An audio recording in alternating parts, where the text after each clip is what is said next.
the various passages in the Talmud which are very hard to understand. How Hashem argues with the heavenly court, and halacha is not like Hashem, it is like Hashem. When in some opinions the halachic ruling follows Hashem, when other opinions the halachic ruling does not follow Hashem. Another Gemara in Bava Metzia, where Rabbi Lezer is arguing with the sages about the certain status of a oven, and a voice comes out from heaven and says, "This is the halacha," and Rabbi Yeshua stands on his feet and says the Torah was given at Mount Sinai, and therefore we don't pay attention to the voice from heaven. That's what it says in these passages in the Talmud. So we started to try to understand them, and today we're going to go a little bit deeper into understanding what these passages mean. The Gemara says that Rabbi Yeshua, when he heard the voice from heaven saying that we should follow the halacha, should follow the opinion of Rabbi Lezer, Rabbi Yeshua stood on his feet and he said, the Torah was given already at Mount Sinai, and we do not pay attention to a voice from heaven. That's what he said. The Torah was given at Mount Sinai already, we don't pay attention to a voice from heaven. Why didn't he just say, it says in the Torah, you have to follow the majority? He could have just said, the Torah says follow the majority. Why did he have to emphasize that the Torah was given at Mount Sinai? He could have just said, it says in the Torah, follow the majority. He emphasized the reason why we don't pay attention to the voice from heaven is because the Torah was given at Sinai. In other words, there's something about what happened at Sinai that changes, at Mount Sinai, that changes things. What element in Torah was there before Mount Sinai? What changed at Mount Sinai? And that because of this, only because of this, do we not pay attention to a voice from heaven. So, what we learned was, it says in the Gemara that when Beis Shammai and Beis Hillel argue, both of them are saying the words of Hashem. So even without the voice coming from heaven, Rabbi Lezer himself speaking is already a voice from heaven. Rabbi Lezer is talking, he's not just talking by himself, it's also a voice from heaven. So when the voice comes from heaven, it's not something novel, it's not something new. Whenever any of these tzaddikim, the Talmud, are talking, they are sharing with us voices from heaven. They're sharing with us something from Hashem. They're saying things which are absolutely true. And yet, halacha doesn't follow their opinion, even though it's true and even though it's godly. But let's just first establish that the voice from heaven is not something new. Rabbi Lezer himself is also saying the words of Hashem. So what's unique about halacha, and because it's halacha, therefore it has different rules, and what are the other rules of voices from heaven and opinions of the sages which are also divine and yet not the halacha? What exactly is the difference? They're all coming from Hashem. What's the difference between the words of the sages and the word of halacha? What's the difference? So, if you look carefully in the language of the Talmud makes a distinction between the word for the godly energy in halacha and the godly energy within the words of the sages. Regarding the words of the sages, the Gemara says, Elu ve'elu, both opinions are the words of the living God. It says it in the plural. Elikim chayim. The words of the living God. I mean, Elikim is the name of Hashem, which means to conceal. And the name Yudke Vavke is the name of Hashem, which expresses Hashem's very essence. So we're talking about the opinion of the sages. We're talking about the divine light of Hashem as it's already been concealed and contracted. There is the way Hashem contracts his light to relate to creation in different ways. We have Hashem being called in the Torah a chassid. What that means is, not that Hashem is babov or ger, what that means is that Hashem is kind. Hashem contracts his light to relate to us in a kind way. Because of this, we call Hashem a chassid. That's the name of Hashem, which is Kael. Kael is Hashem's name, which is associated with his kindness. As the Talmud says, Hashem says, according to my deeds am I called. Whatever I do, that's my name. When I act kindly, my name is Chesed, my name is Kael. Then there's another way Hashem contracts His light and relates to the world in a way of judgment.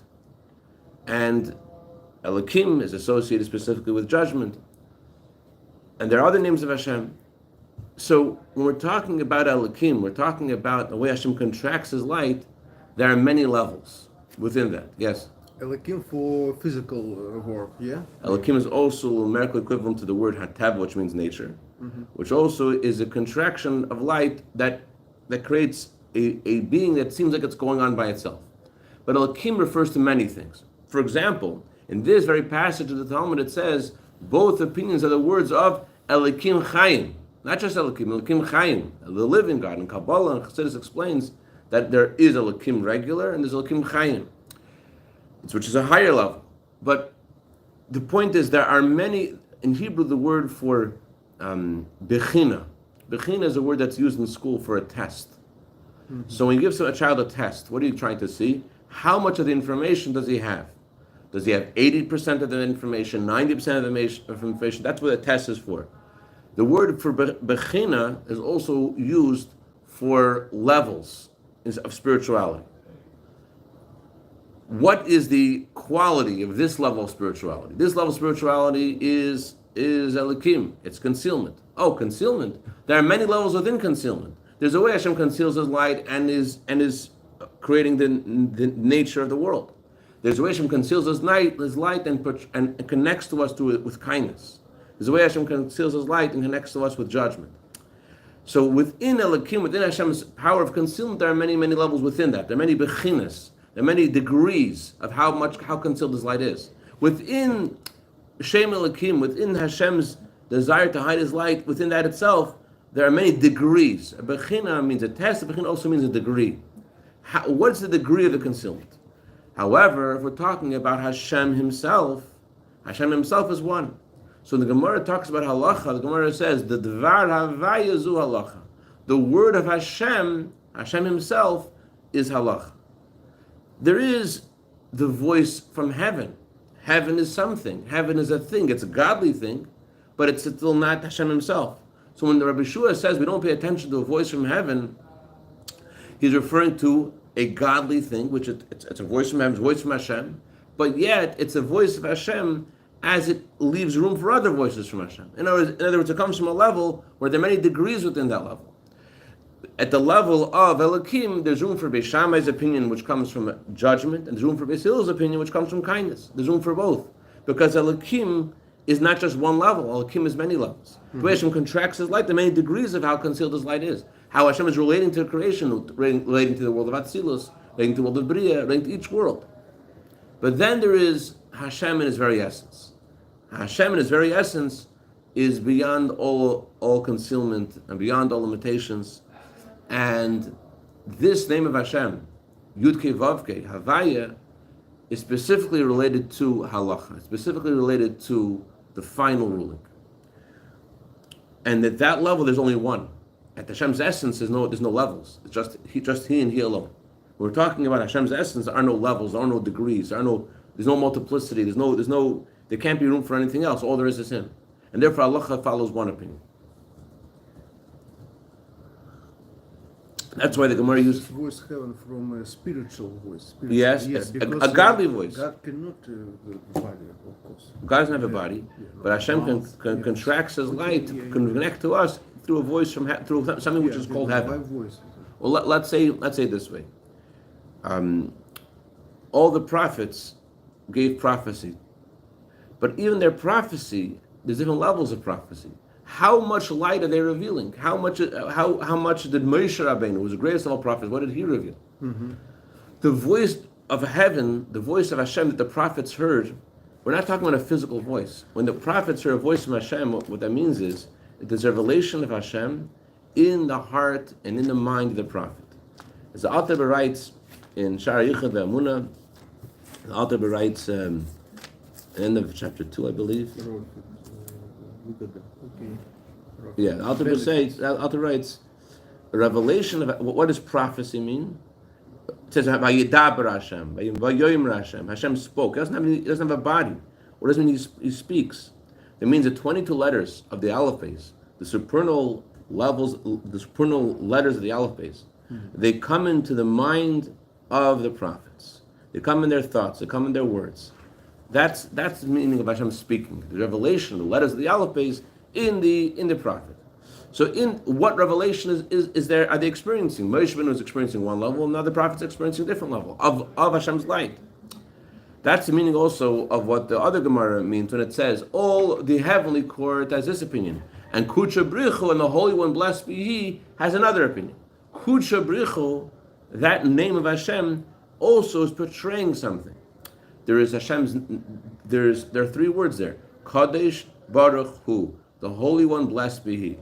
There is that phrase. There is Kadesh. Kadesh means how Hashem is transcendent. Hashem is holy. Hashem is above. Baruch, which means blessed, means how in Hebrew the word blessed is associated with drawing down. Hashem's light is drawing down.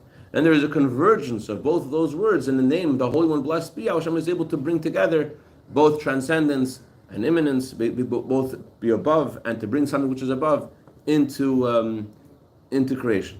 So that's a very lofty, high name, but it's still not Hashem's essence. Havaya, Yudke Vavke, that's the name of Hashem, which is associated with Hashem's essence. Okay. So, before the Torah was given, we learned a couple times how the Talmud says the Torah study of our forefathers is compared to a fragrance. The Torah study of our forefathers is like a fragrance, and we are the oil. What did we learn? What's the difference between a fragrance and oil? A fragrance, there are 2 differences between a fragrance and oil. One difference is, as we learned, that a fragrance is not the thing itself. It's just the fragrance of it, not the thing itself. And a second difference is that a fragrance eventually webs off. A fragrance eventually dissipates and disappears. And these 2 differences are connected to each other. When you have the thing itself, so it stays. When you have only a fragrance of it, you don't have the thing itself, so then it goes away. So in a similar way, before the Torah was given, the godly light that our forefathers connected to, like for example, Yaakov Avinu, when he peeled the staffs of his father-in-law Lavan, the Zohar says, he was able to connect to the same godly light that we connect to through putting on tefillin. But all he connected to was a ray of godliness, not the essence of godliness. And because it's only a ray of godliness, therefore it wasn't able to impact the physical world. Because the spiritual and the physical are opposites. The spiritual is beyond limitation, and the physical, one of the characteristics of the physical is that it's something that could be absorbed by our senses. That our 5 senses are able to relate to it. That's what physical means, that our 5 senses can connect to it. The spiritual means that it's not defined. The more spiritual something is, the less defined it is. So because the godly energy that Yaakov connected to through peeling the staffs of his father-in-law Lavan, was a limited godly energy. It wasn't the essence of godliness. That's why it couldn't reach the physical world, because the physical and the spiritual are opposites. It's because it's only a ray, because it's not the thing itself. It's only a fragrance, only a ray of it. That's why it can't impact the physical. That's why it can't touch the physical. If it comes from Hashem's very essence, who has no parameters and no limitations, then it can penetrate everywhere. It's not limited to one specific place. So that's what Moshe Rabbeinu meant when he said that when Hashem told Moshe Rabbeinu, he said to him that I did not appear to the forefathers with the name Yudke Vavke. I appeared to them only with the name Shin Daled Yud. And Hashem said, this name of mine, Yudke Vavke, that I'm now revealing myself to you, this name is my truth. What does it mean it's truth? Isn't the name Yudke Vavke is a lie? Name Kel Shakai is a lie? Name Kel is a lie? That's a shalom. In our language, when we say something's very true, and the thing which is not very true isn't true at all. It just has elements which are untrue. But when we talk in Torah, between the language of the Gemara is truth of truth versus truth. What's the difference between truth of truth versus regular truth? What does that mean? So, briefly, when the Gemara talks about the various bodies of water which can be used for ritual immersion, Gemara says that there are certain bodies of water which are called lying rivers. Why are they called lying rivers? They're called lying rivers because they dry up every once in 7 years. Does that mean the water isn't there? The water is there. But truth means something which is consistent. Truth means something which is not just here and now, but is always here. Truth means that it's not just here now, but it's always here. That's what truth means. It's consistent. It doesn't mean that the presence of the water now is a lie, really a lie. It's here, but it's not yet what the Gemara describes as being true because it's not consistent. So just like there is consistency in time, there's also consistency in space. Just like there's truth in time, it's something which is only temporary, is not considered true, so too there's consistency in space. So before the Torah was given, the godly energy of Hashem that was revealed, that godly energy is considered, it's not considered the truth of truth. It's true, it's godly, it's holy, but the fact it can't penetrate the physical world, it doesn't stay in the physical world, the staffs that Yaakov was using did not remain holy, they remained regular staffs. That highlights that the godly energy he was connecting to was not absolutely true, wasn't the truth of truth. Because if it was the truth of truth, then it would also be in the staffs themselves. Time and space are the same. If it's something's only true in some time, not all the time, it's not 100% true. It's not called the truth of truth. And something's only true in some space, not in all spaces, then it's not called the truth of truth. The truth of truth is what Hashem gave us at the giving of the Torah, at Mount Sinai. That's what Yeshua meant when he stood on his feet and he said, we can't pay attention to this voice. This voice is godly. Of course this voice is true. It's the voice of Hashem. Mm-hmm. Without the voice of Hashem, Rabbi Lezer says truth. Rabbi Lezer is saying the voice of Hashem. However, the voice of Hashem within Rabbi Lezer and the voice of Hashem within heaven, those voices are connected to a godly energy which is contracted and limited. However, what Hashem gave us in Mount Sinai, that comes from Yud Kei Vav Kei. That comes from the essence of Hashem. And because it comes from the essence of Hashem, therefore it's not something which is only called a truth, but the truth of truth. It's something which affects the physical world. Something which, since it comes from its very essence, has no borders, no parameters, no limitations, and it's true not just in heaven, but also in this physical world. And that actually is what halacha is. What we actually do in halacha is what we'll see in next class about even after Mount Sinai. There are levels within what expresses the truth of truth that Hashem gave us in Mount Sinai. But for today, let's just suffice to say that at Mount Sinai, Hashem gave us the truth of truth. Hashem gave us His very essence, and we're calling it the truth of truth because it's in all places and all times. The mitzvahs Hashem gave us are for all places and all times; they're forever. And the impact of a mitzvah is in all places and all times. A mitzvah brings to the world something which is forever. And when Mashiach comes, we'll see it, but the impact of the mitzvah is forever. And so that's why we call halacha the emes hamiti, the truth of truth. All the words of the heaven and the words of the sages are true, but halacha is the truth of truth. Halacha comes from the very essence of Hashem, and therefore it has an impact in the physical world forever. And everything makes sense so far? No. Yeah. The problem, I understand about the truth of truth. I understand about Sinai. But then you have Rabbi Elazar and Rabbi Yeshua.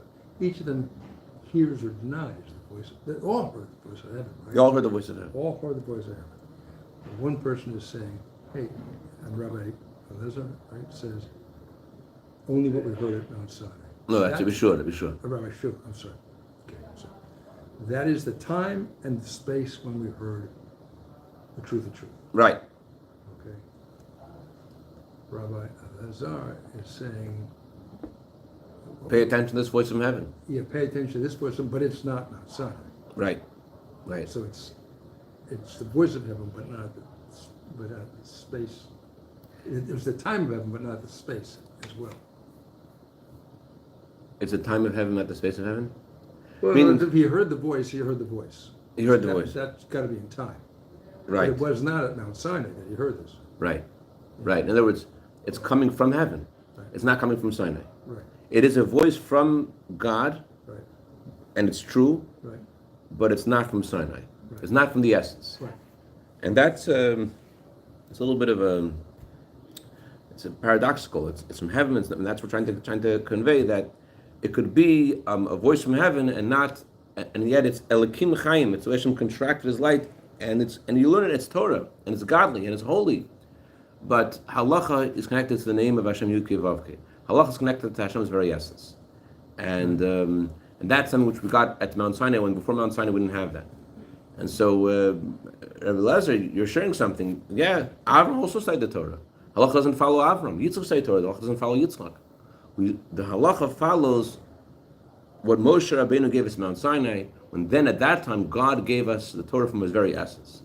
That's the truth of truth. Just an interesting point I wanted to share related to this in Tanya, in the last letter of the Alter Rebbe in the Geras HaKodesh, letter 32. The Alter Rebbe talks about how Kaddish. Okay.